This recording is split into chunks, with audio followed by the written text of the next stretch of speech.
संभाजीराजे 1679 मध्ये पन्हाळगडावर त्यांना छत्रपतींच्या आज्ञेच्या नुसार या ठिकाणी ते थांबले गेले होते. म्हणजे आज्ञा काय होती, राजे निघाले होते दक्षिणेच्या मोहिमेला.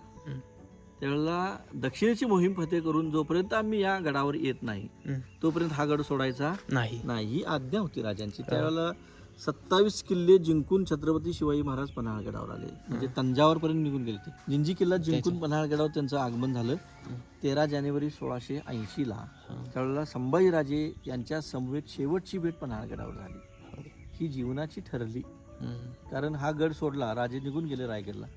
रायगडला गेल्यानंतर त्यांचा देहांत झाला 2.5 महिन्याच्या कालावधीनंतर 3 एप्रिल 1680ला त्यांचा ज्यावेळेला देहांत झाला त्यावेळेला त्या दुःखद घटनेचा संदेश थोडा वेळाने मिळाला संभाजीराजांना.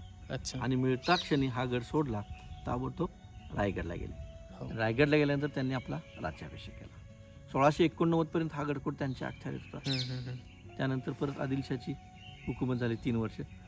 1692 ते 1701 परशुराम त्र्यंबक, 1701 ते 2 औरंगजेब आणि 1702 नंतर रामचंद्र पंत अमात्य यांच्या आधिपत्याखाली हा गड जिंकला गेला आणि मराठा सरदाराचं साम्राज्य सुरू झालं. म्हणजे छत्रपती शिवाजीराजांची धाकटी सून छत्रपती राजाराम महाराजांची दुसरी पत्नी रणरागिणी महाराणी ताराराणी, त्यांच्याकडे हा गड आल्यानंतर पन्हाळा ही दक्षिणेची राजधानी जी होती राजांची ती करवीरची राजधानी बनवली आणि इथून राज्यकारभार सुरू झाला.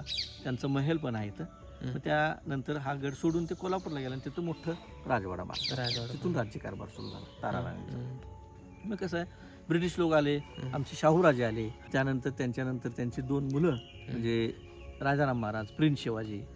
त्यानंतर मग देवास घराण्याचे शहाजीराजे भोसले.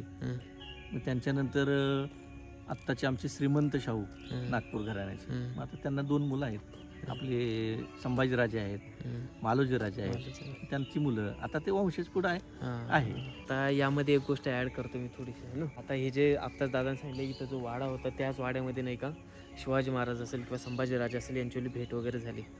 आणि ज्यावेळेस महाराजांचा मृत्यू झाला होता शिवाजी महाराजांचा, तर त्यावेळेस नाही का जे मंत्रिमंडळ होते त्यांनी जो काही संभाजीराजांविरुद्ध कट रचला होता, तर त्यावेळेस हंबीरराव मोहित्यांना जी काही संभाजीराजांची मदत मिळाली होती, तर ते सुद्धा नाही का हंबीरराव मोहिते खुद्द इथं येऊन नाही का संभाजीराजांना भेटले होते. आणि हा सर्व प्रसंग घडलेला आहे तो म्हणजे नाही का पन्हाळगडावरती. थोडक्यात सांगायचं म्हटलं तर पन्हाळगड ह्या ठिकाणी सुद्धा एवढ्या काही ऐतिहासिक घटना वगैरे घडलेल्या आहे ना का त्याची सांगता सोय नाही. तर असा हा ऐतिहासिक पन्हाळगड आपण नाही का बघतोय. याची माहिती पण तुम्हाला कशी वाटते ना ते सुद्धा कमेंट सेक्शनमध्ये नक्की सांगा.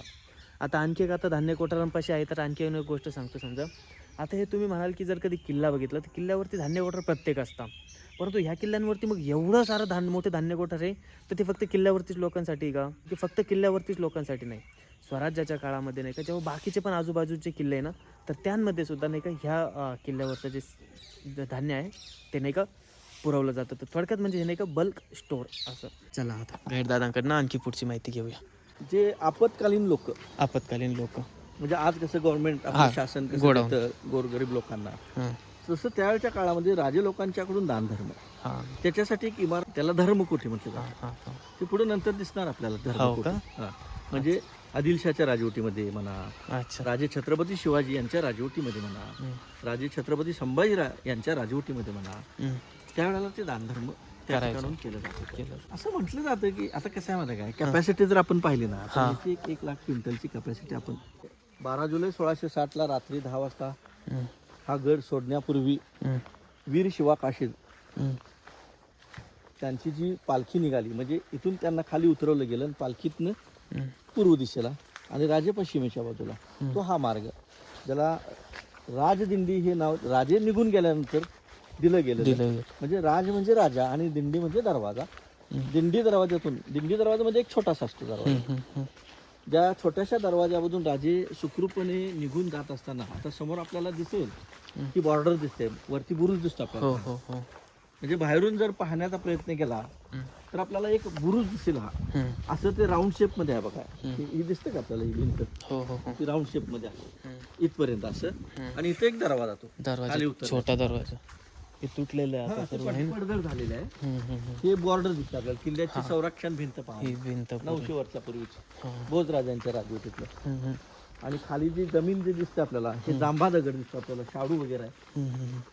हे बघा या बाजूला दिसतं आपल्याला त्या झाडी झुडपातून हा भिंत दिसते का हा आपल्याला? पांढरं पांढरं. पांढरं दिसतं ना ते, हम्म, पांढरं शेवाळलं गेलेलं आहे ते. हम्म, तर राजांना खाली उतरवलं गेलं. हम्म. खाली जर पाहिलं तर आपल्याला एक 300-350 फूट खोल दर आहे. हा जंगल आहे पूर्ण, आता दिसतं आपल्याला पहावरून.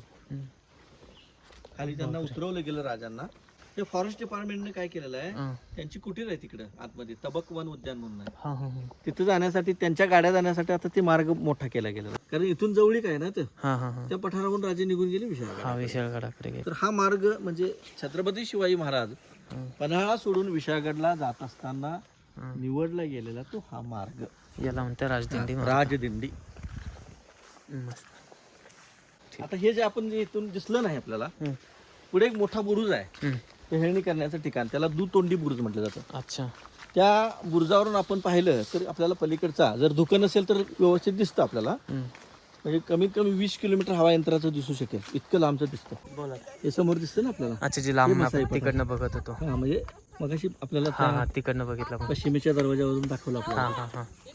तर हे खाली उतरवलं गेलं बघा, 300-350 फूट खोल दर आहे. हो. आणि राजे पश्चिमेच्या बाजून निघून गेले. हा.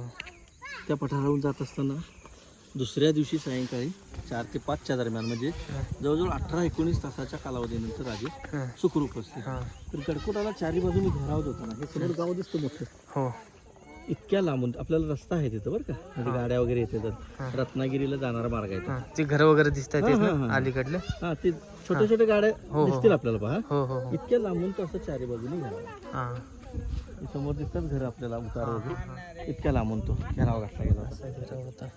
त्यावेळेला तिथून मारलेली तोफेची गोळी इथपर्यंत येऊ शकत नव्हती, नाही आणि घन जंगल असल्यामुळे आतमध्ये येऊ शकत नव्हते का, नव्हते. तर वरून राजांच्यावरून प्रतिहल्ला. हम्म, तर हा समोरचा परिसर वारणा, हम्म, वारणा परिसर, वारणा खोरा, हम्म. ज्या परिसरावर एक कादंबरी लिहिली गेली होती अण्णाभाऊ साठे यांनी, अच्छा. वारणेचा वाघ, हम्म, जे जवळजवळ 60 वर्ष होऊन गेली. हम्म. त्याच्यावर मराठी पिक्चर पण आलं गेलं, अच्छा. सत्तू भोसले हा, हा. त्याच्यावर लिहिली गेलेली ती. तर त्यांना रॉबिनहूड असं म्हटलं जातं, म्हणजे रात्री मोठमोठ्या धनसंपत्ती असणाऱ्या लोकांच्याकडून ती गोळा केली जात होती, डकैत केली जात होती, दिवसभर काय करायचं ती करायचं. गोरगरीब लोकांना दिली जात होती. दिली जात होती. हा आहे दुतोंडी बुरुज आहे ना. हा, हे राऊंड शेप दिसतो ना, हम्म, हम्म, हा बुरुज दुमुख, दुतोंडी, दुतोंडी. दोन्ही बाजूने जाण्या येण्याचा मार्ग आहे, हा. म्हणून दुमुख, दुतोंडी दुतोंडी बुरुज असं बुरुज. म्हटलं जातं. हम्म. हा छोटासा व्हिडिओ मला कसा वाटला हे कमेंट सेक्शन मध्ये नक्कीच सांगा. मागील जर कधी तुम्ही एपिसोड बघितले नसणार तर ते बघा, आणि पुढील सुद्धा एपिसोड नाही का डेली सकाळी 10 वाजेला येणार आहे, तर त्यांना सुद्धा नक्कीच बघा. आणि जर कधी चॅनलला आतापर्यंत सबस्क्राईब नसेल केलं तर चॅनलला सुद्धा सबस्क्राईब करा, व्हिडिओला लाईक करा, हाईपचं बटन असेल तर त्या बटनाला सुद्धा क्लिक करा. तर चला भेटूया मग पुढील एपिसोड मध्ये.